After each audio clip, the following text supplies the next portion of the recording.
Hey guys, welcome back. Today I have a swatch and review video of the Milani Luminoso Eyeshadow Palette. This is a 9-pan palette and it goes for 13 bucks. It is inspired by the Milani Luminoso blush that has been kind of famous for a while now. It comes in a cardboard palette. There's no mirror. It does have a magnetic closure, and when I open it up, it has kind of surprisingly small pans. If I put this next to a ColourPop palette, the pan sizes are even smaller than those. They are plenty big enough though to fit whatever eyeshadow brush you want to use in them. Here are all of the swatches together. I'm going to get into each one of them individually so you can see kind of how they go onto the skin, how opaque they are. I will describe each shade and my experience with them. I do want to say overall I am generally happy with the quality of the palette. I felt like it exceeded my expectations. There are some drawbacks and I will kind of talk about those as I go along. The first shade is Halo, and this is a matte light peach. It has a kind of more of a luminous matte finish. It's not dry and flat looking.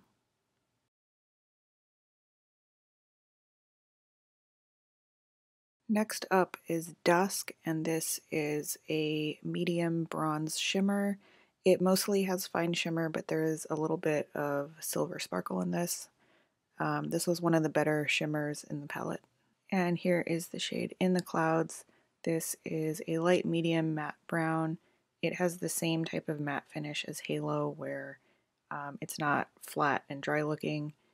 It had good color payoff and was easy to blend, but there was something about this that didn't apply as evenly as I would have liked, but overall still a decent shade. Here is the shade Pink Moon, and this is a medium warm pink with a mixture of shimmer and sparkle. This is more of like a crumbly texture, and I felt the need to like smooth over it several times to get it to lay flat on the skin. This one had a lot of fallout and I had to use a wet brush to get the best look out of it. Here's the shade Luminoso, and this one is a light peachy shimmer. Actually has more of a satin finish to it than the other shimmers in the palette, more subdued, doesn't reflect as much light. It is a nice quality shimmer though compared to the other ones in the palette. I feel like it adheres well and I don't have to like do any tricks wetting the brush or anything to make it stick. Just a nice quality shimmer. And next up is Soul, and this is another sparkly type of shimmer with a similar texture and feel to Pink Moon, where it needs to be smoothed out, and I definitely get a better application if I use it with a wet brush, but it is slightly better and easier to use than Pink Moon.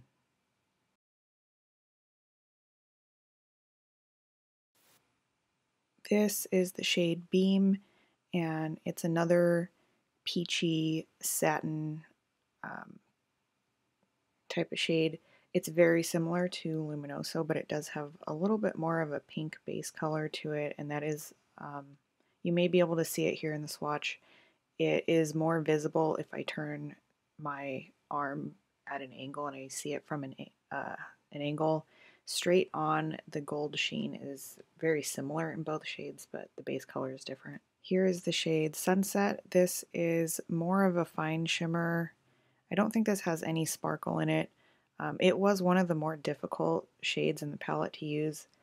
I could not get this to apply well at all with just a dry brush. I had to use a wet brush for this to adhere. It just, it wouldn't go on evenly, and if I even touched it the tiniest little bit, it would like dust off of my lid. But when I did get it applied, I felt like it was a nice shade. It is kind of unique.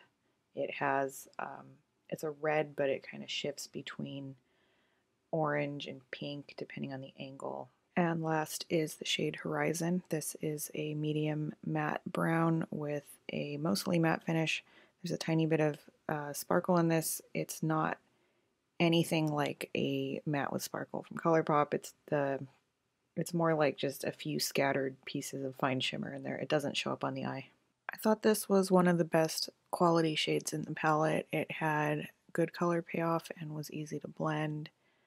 And for being more of a darker matte, usually those are harder for me to use. This one was one of the easier mattes to use in the palette. In this next section, I'm going to talk about some comparisons to this palette. I'm not going to do like an overview comparison, like finding dupes for the palette, like finding similar palettes. What I'm mainly focusing on are the two shades that are similar to the Luminoso blush, so the shades Luminoso and Beam, just because I find those to be the most unique in terms of eyeshadow. A lot of the others are things that I have very similar shades of already in my collection. There are two other shades, the shade Pink Moon and Sunset are also kind of unique, but I'm personally just not super into red and pink eyeshadow, so I'm not really going to focus too much on those. So first up here is the Milani Luminoso blush. I'm just pulling this out to show you how they compare to those two eyeshadows that are similar. So this one is the blush, this is a Luminoso eyeshadow, and then the pink one on the right is Beam. And then some other blushes that I have that are similar to that one are the Essence Pure Nude blush in Pretty Peach, the Ulta Flushed blush in Peach Swirl, the Maybelline Fit Me blush in Peach, and Benefit Shelly. And here's what they all look like swatched together. You can see they're all very similar to each other. A little bit of a varying finish, but pretty close. And then starting out with some similar eyeshadows I have in the same color family. I've got the ColourPop Baby Got Peach palette and the ColourPop Orange You Glad palette. I just picked these up because they have some similar peachy shimmery shades in them. And I'm just going to pick up a few of them and swatch them alongside the others so you can kind of get an idea of how the finish is different. Here's another one from ColourPop. It's the ColourPop She's Got Solstice palette, another one with some peachy shades. And I'm doing the same here, just picking up a couple of different ones to swatch. These are also quite shiny in comparison to the Milani eyeshadows. And then just two more. Here I have the Milani Gilded Mini palette and it's all rosé. And then above that I have the CoverGirl True Naked Peach Punch palette. And here's just a couple more shades from both of those palettes swatched underneath.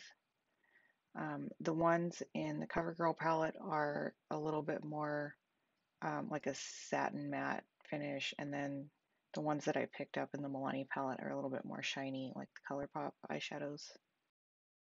Alright, so getting into the looks that I've done with this palette, this first one is just a warm, light peach and gold look. I used Halo all over the lid and in the crease, and then I used Soul with a wet brush on the center of the lid and Luminoso along the lower lash line with just a dry brush. As I mentioned earlier, Soul was kind of a crumbly shade, and I went into this initially with a wet brush just because I was afraid I was going to get a lot of fallout. I did try it later on with a dry brush, and it worked okay that way as well. For look number two, I used Horizon on a flat shader brush. I packed it all over the lid and I blended it into the crease with that same brush. So the edges are somewhat blended, but they're not super blown out.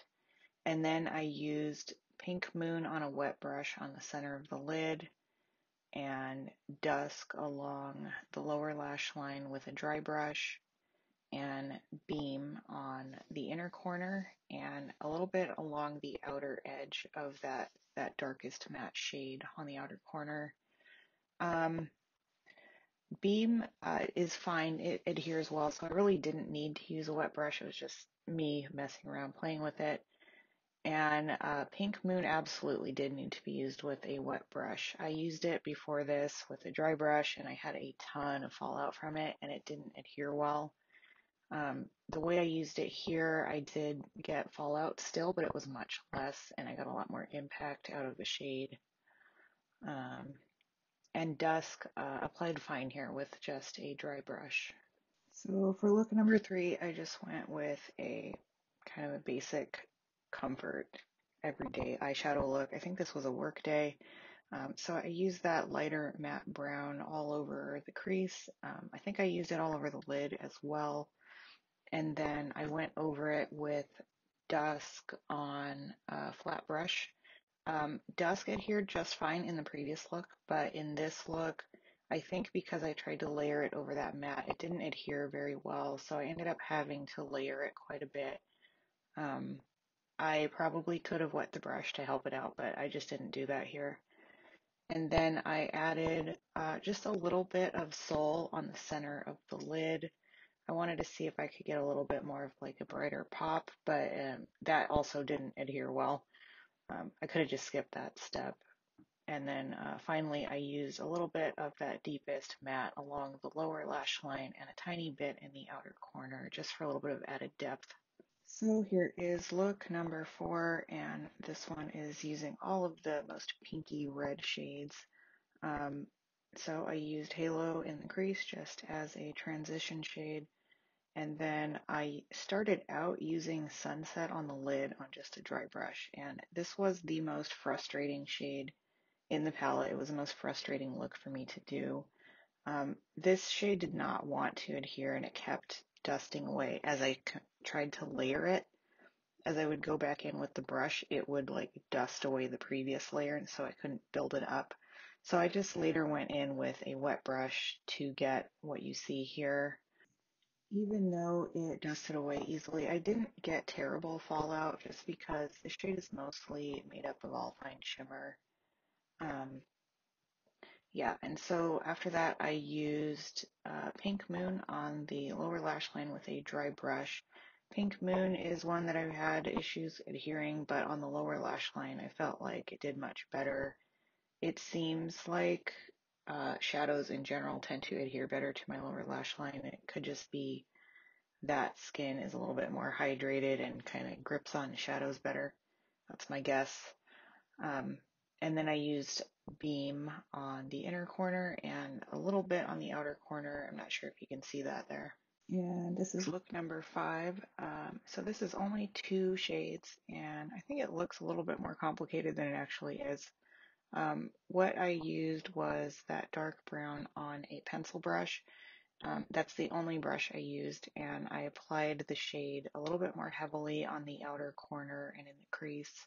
And then as I had less color on the brush, I kind of smudged it along the lower lash line. I left the inner part of the lid bare while doing that, and then layered that area with the pinky gold shade called Beam. This shade applied very easily. It adhered well. I didn't have to layer it a whole lot for it to show up. I don't know how well it is coming across on your screens as you're looking at this, but this shade does have kind of a pink base color and a pretty strongly visible gold sheen. The overall finish is satin. It isn't really like a metallic, but I do find the two components pretty easy to see together. Here is the last look, look number 6, and this one is kind of similar to the last one, but I am using some different shades here. So I used the lighter matte brown in the crease, and I found this one, for some reason, it just wasn't as even as I wanted. I don't know why. This is just something I run into occasionally with shades that are like this. It's not bad. I was able to get it to look even here. I think it looks decent in the photo here. It's just something weird that I noticed about it. And then I used Luminoso all over the lid. This, I wanted to do a look very similar to the last one and use Luminoso on one eye and use Beam on the other eye so I could see them side by side to compare how they looked. And what I found was Luminoso is a little bit less reflective. It's a little bit closer to a satin matte and less like a true shimmer. Color payoff was decent, and I applied a little bit of that along the lower lash line, but you probably can't see it. And then just as a last test, I wanted to use Soul on a dry brush. So I applied that to the inner corner with a pencil brush. I found that I needed to layer it like 3 or 4 times for it to get to show as well as you see here. I did get some fallout applying it this way, and that fallout did stick to the skin pretty well. But it wasn't terrible fallout. I've had much worse, and it didn't spread out very far. It kind of stayed close to that area where I applied it.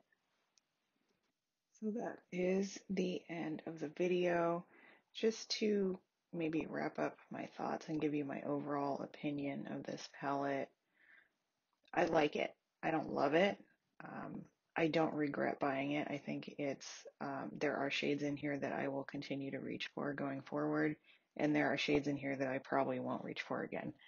Um, I think I'll probably I like more of the shades in here than I dislike. So the majority of the palette I think is good. Um, I don't think it's terribly expensive. I think it's fairly priced for what it is and what you get. And I think the color selection is something that would appeal to a lot of people. It is kind of an everyday comfort zone friendly type of shade selection. So hopefully you have a good idea by now if you think this palette is right for you. And thank you so much for watching, and I will see you in the next one.